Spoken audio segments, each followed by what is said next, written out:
Lalaking umiinom sa tindahan sa Numancia, tinaga ng duwaang lalaki, motibo, patuloy pang iniimbestigahan. Convention ng mga saksi ni Jehovah, nagsimula na sa ABL Sports Complex sa Kalibo, Aklan. CPR Fun Run Year 5, ilulunsad sa Boracay bilang bahagi ng National Disaster Resilience Month 2026. Benepisyaryo ng 4-piece at walang gutom program, makakatanggap ng 2,000 pesos na ayuda. Sinalpok ng Toyota Tamaraw ang motorsiklong tatawid sana sa kabilang linya. Dahil dito, nagdamo ng mga galos ang rider at ang angkas nito. Updated na lokasyon sa pagbulig center sa iba't ibang bayan sa Aklan, inilatag na. Senator Rodante Marcoleta, sasailalim muna sa isang linggong medical observation sa BJMP. Mga opisyal ng SLPA, sumailalim sa Financial Management and Simple Recording Training Workshop ng DSWD.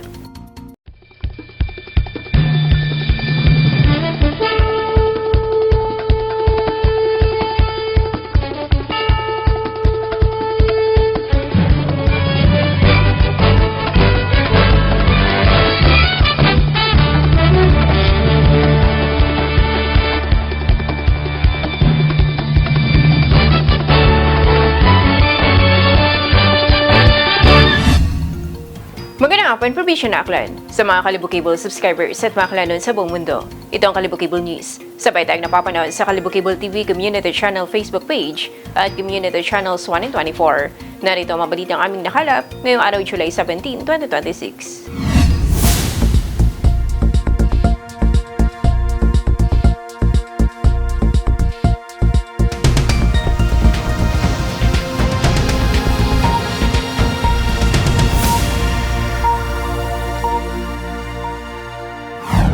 Ospital ang bagsak ng isang lalaki matapos na tinaga sa Numancia, Aklan. Sa ngayon ay patuloy pang ginagawang investigasyon ng mga kapulisan. Dito mismo sa tindahan na ito pinagtataga ng suspect ang biktimang si alias Nano. Sa ngayon ay tinutugis na ng mga kapulisan ang suspect.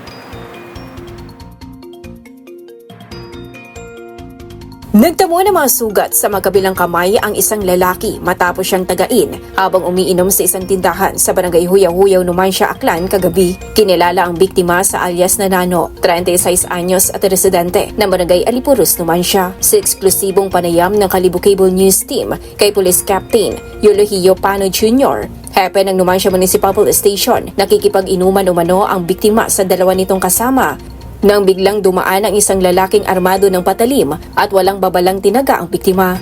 Dagdag pa ni Police Captain Pano na wala umanong naitalang anumang alitan sa pagitan ng suspect at biktima bago ang insidente. Wala rin umanong naitalang record ang suspect sa kanilang himpilan. Ang victim natin, together sa dalawang companion niya, umiinom ng beer. Thereafter, parang pumunta daw yung suspect natin. At saka pinalabas yung dalawang kasama. So, unaware yung biktima na siya pala yung pinupunteriya ng suspect natin. At saka i-delivered the hack several times sa victim natin. Fortunately, nasangga niya ba, napari niya. Muna yung ang biktima natin nakasustain ng hack wound sa both hands. Both hands may tama. After that incident, bali yung kasama ng victim natin, sumigaw na tama na. After that, nang narinig ng suspect natin na sinigawan siya, yung kasama niya, siya rin yung binalingan ng galit. Hinabol rin ng taga. Kaso, he managed to escape. After that, may isa pa rin concerned citizen na sumigaw na tatawag ng pulis. Sensing na narinig na ng suspect natin na may tatawag ng pulis, dali-dali siyang tumakbo para magtago. Itong suspect na to, sir, may record na ba ito sa So far, sa investigation, parang wala pa.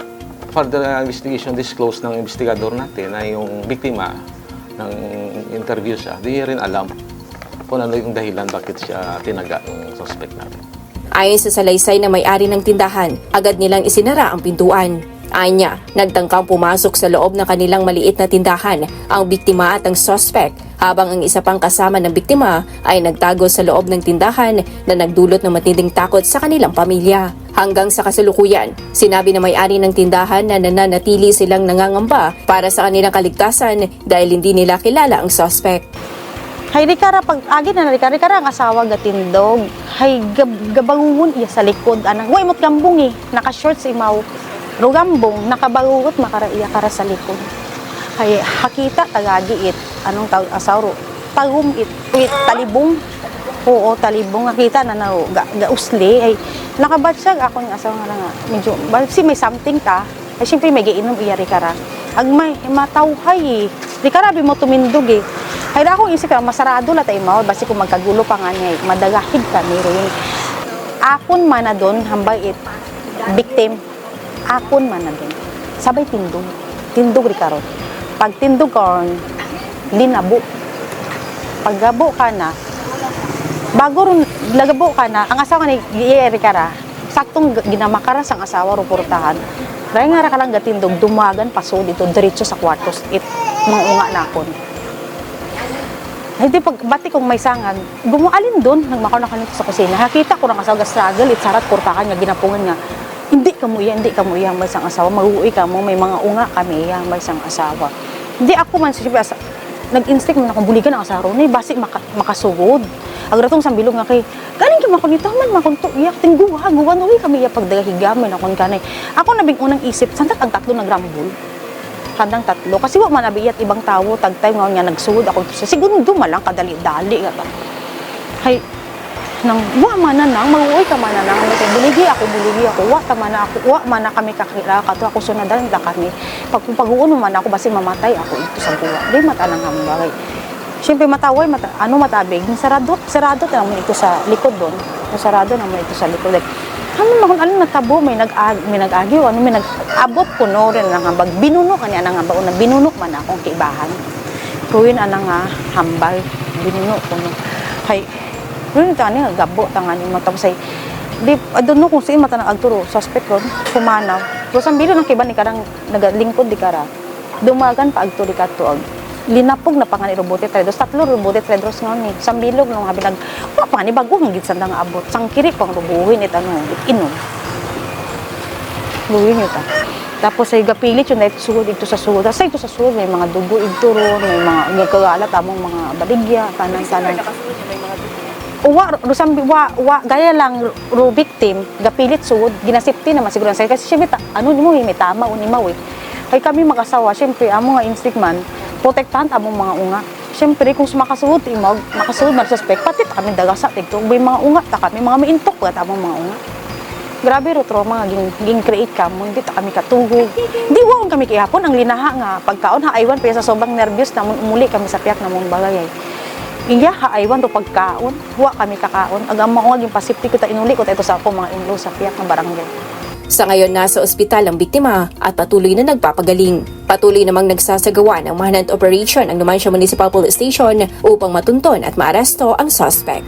Sa ngayon ay patuloy pang ginagawang investigasyon ng Numancia Municipal Police Station ukol sa naturang insidente. Mula dito sa Barangay Huyaw-Huyaw, Numancia, ako sa RJ Briones at ito ang Kalibukibong News.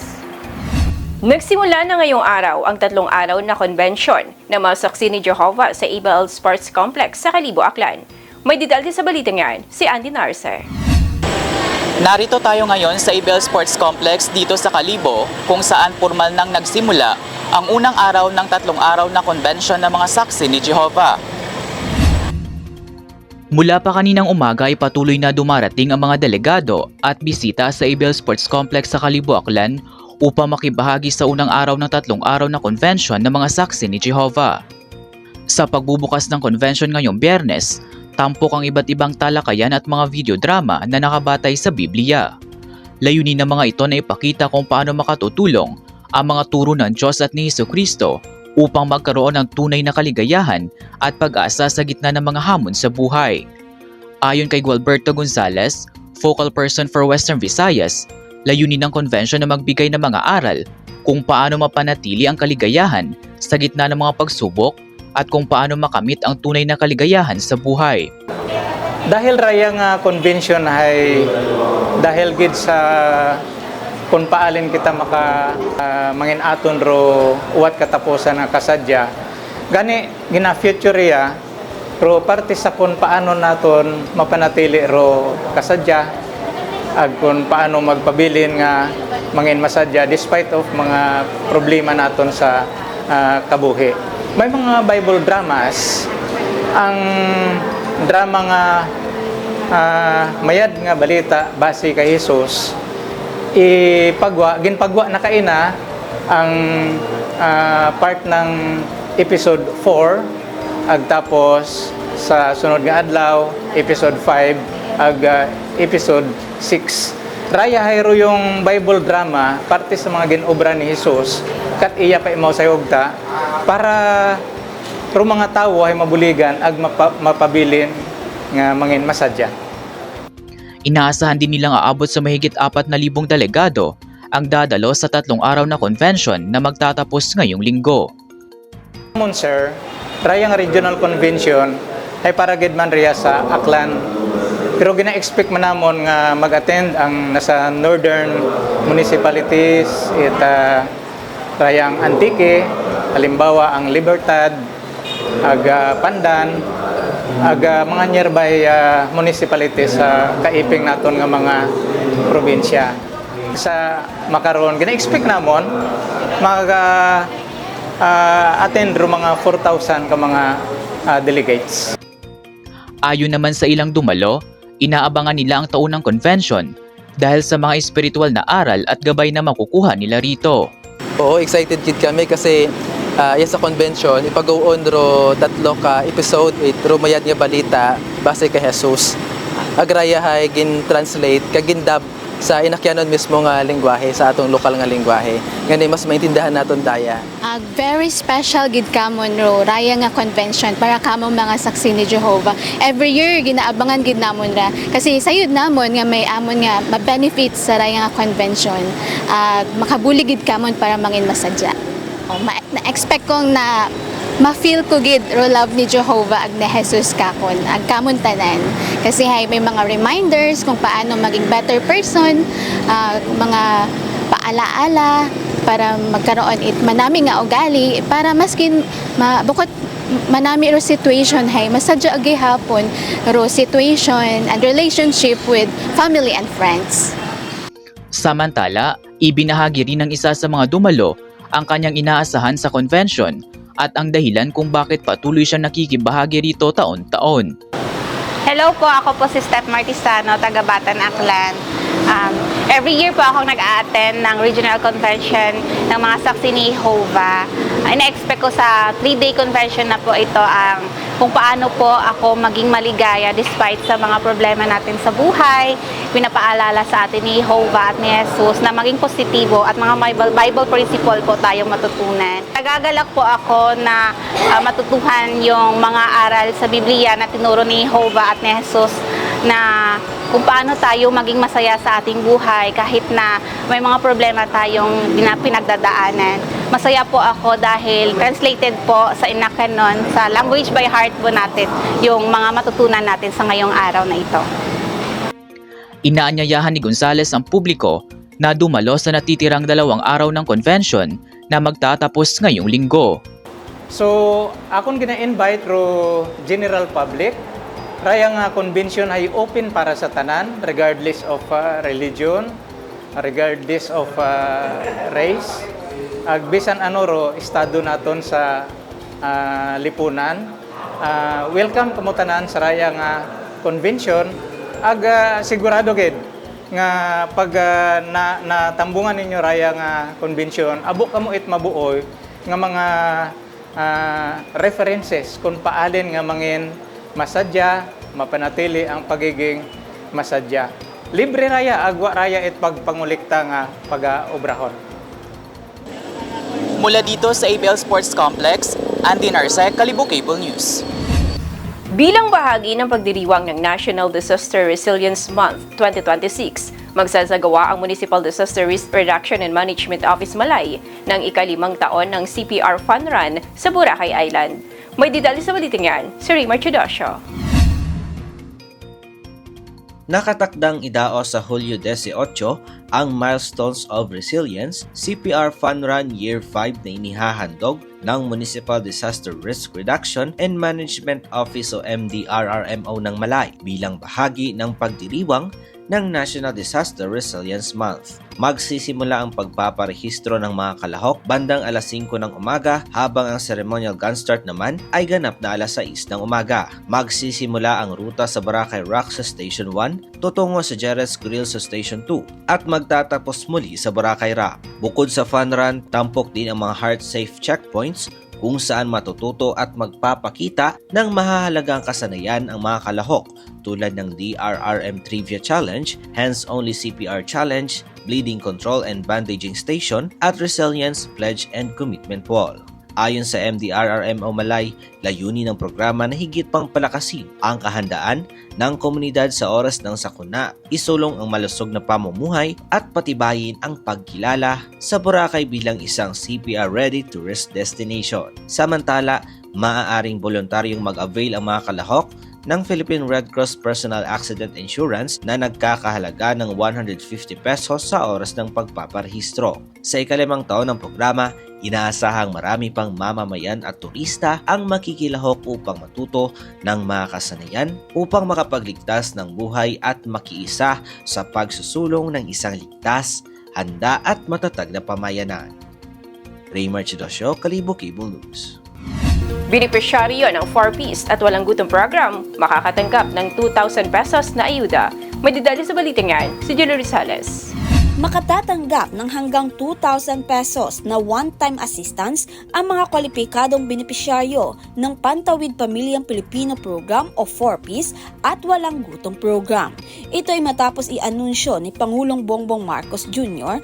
ang paglulunsad ng Uplift Assistance o Unified Package for Livelihood, Industry, Food and Transport upang mabawasan ang epekto ng tensyon sa Middle East na dahilan na nagpapataas sa presyo ng langis at mga bilihin sa bansa. Mabibigyan din ang 1.5 million low-income SSS members ng 2,000 pesos kada buwan simula ngayong Hulyo hanggang Disyembre at 2.5 million para sa mahihirap at near-poor na pamilya sa ilalim ng 2024 Community-Based Monitoring System. Batay kay President Ferdinand Marcos Jr., target na mabigyan ng tulong ang 37.5 milyong Pilipino sa buong bansa. Layunin ng Uplift Assistance na mapangalagaan ang kakayahan ng mga pamilyang Pilipino na matustusan ang kanilang pang-araw-araw na pangangailangan. Kasabay nito, pinalawak natin ang saklaw na tulong upang mas maraming Pilipino ang makinabang sa programa. Titiyakin ng pamahalaan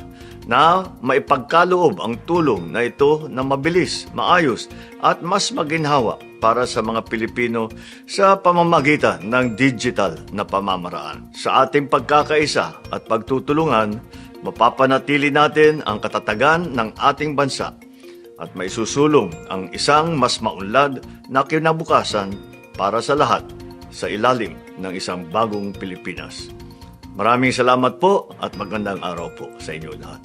Samantala, ang nasabing programa ay ipatutupad at pangungunahan ng Department of Social Welfare and Development kung saan sisiguraduhin ng pamahalaan na mabilis na maibibigay ang ayuda sa pamamagitan ng digital wallets. Jelena Rosales, Kalibo Cable News. Sinalpok ng Toyota Tamaraw ang motorsiklong tatawid sana sa kabilang linya. Dahil dito, nagdamo ng mga galos ang rider at ang angkas nito.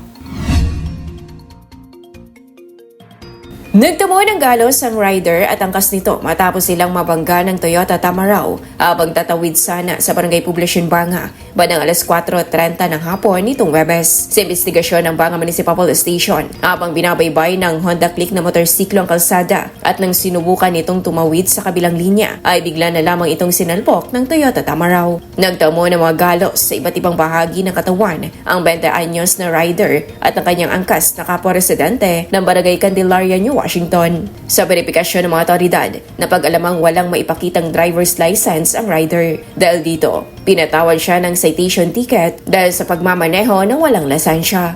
Samantala, hindi na umabot sa pagsasampa ng kaso ang aksidente matapos magkasundo ang dalawang panig. Era G. Briones, Kalibo Cable News.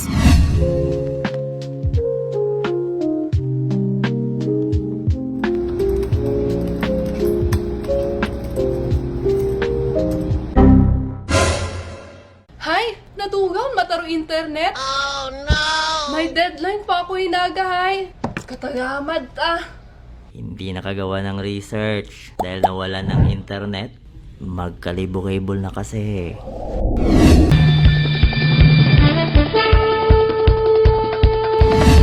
Updated na lokasyon ang pagbulig center sa iba't ibang bayan sa Aklan, inilatag na. May detalye sa balitang yan si Julian Rosales. Inilatag na ang updated na bagong lokasyon ng mga pagbulig center na makikita sa iba't ibang bayan sa lalawigan ng Aklan. Kabilang narito ang mga sumusunod: Altavas na makikita sa Municipal Hall, Balete sa Mayor Teodoro Calizo Sr. Memorial Civic Center, Batan na makikita sa Cap Dionisio St. Poblacion Batan, Buruanga na nasa 2nd floor Municipal Hall, Ibahay Multipurpose Building sa Social Hall, Libacao resident of former Mayor John Zapata, Madalag sa 2nd floor Commercial Building, Legazpi Drive, Makato 2nd floor New Municipal Building, sa bayan naman ng Malay sa Katiklan Barangay Hall, Malinaw na makikita sa 2nd floor New Municipal Building, Nabas Congressional Office Ibahay, at sa bayan ng Tangalan na makikita sa Fernandez Junila Residence Across Tangalan Sports Complex. Ang Pagbulig Center ay isang programa ng gobyerno ng probinsyal na Aklan na tumutulong sa mga Aklano pagdating sa pinansyal na pangangailangan, katulad lamang ng medical at burial assistance. Samantala, para sa mga bayan na wala pang pagbulig centers, ay maaaring tumungo sa 2nd floor Provincial Capitol Building sa Estancia, Kalibo. Jelena Rosales, Kalibo Cable News. Mananatili muna si detained Senator Marcoleta sa infirmary sa Baclan, Quezon City Jail habang sumasailalim sa standard medical observation ng BJMP. May detail sa balitang yan, sina Liza Rosales. Mananatili ng 1 linggo si Senador Rodante Marcoleta sa Infirmary Cell Block ng Quezon City Jail bilang bahagi ng Standard Medical Observation para sa mga bagong Persons Deprived of Liberty o PDLs. Ayon sa Bureau of Jail Management and Penology, regular na proseso ito upang masuri ng mga jail physician ng kalagayan ng isang bagong detainee bago ito ilipat sa general prison population. Bagamat nasa infirmary cell block, nilinaw ng BJMP na hiwalay ang selda ni Marcoleta sa mga PDL na may tuberculosis at iba pang respiratory illnesses. Pagkatapos ng observation period, ililipat siya sa general prison population, ngunit hindi siya makakasama sa selda ng dating kongresistang si Mike Defensor dahil magkaiba ang kanilang cell block assignment. Ayon pa sa BJMP, katulad ng ibang PDL, limitado at nakatakda ang galaw ng mga nakakulong sa loob ng piitan. Liza Rosales, Kalibo Cable News. Mga opisyal ng SLPA sumailalim sa Financial Management and Simple Recording Training Workshop ng DSWD. May detail sa balitang yan, si Jerry Rosales. Sumailalim sa Financial Management and Simple Recording Training Workshop ng Department of Social Welfare and Development Sustainable Livelihood Program kasama ang Local Government Unit ng Tangalan, ang 106 na opisyal mula sa 18 na Sustainable Livelihood Program Association. Kabilang sa mga itinalakay sa nasabing aktibidad ay Financial Management, Simple Bookkeeping, Minutes Preparation at Sangguniang Bayan Accreditation Process. Ang nasabing pagsasanay ay bahagi ng patuloy na pagsisikap ng DSWD-SLP na palakasin ang kakayahan sa pamamahala ng mga samahan sa kabuhayan at suportahan ang pagpapatuloy ng kanilang mga negosyo sa komunidad. Jelena Rosales, Kalibo Cable News.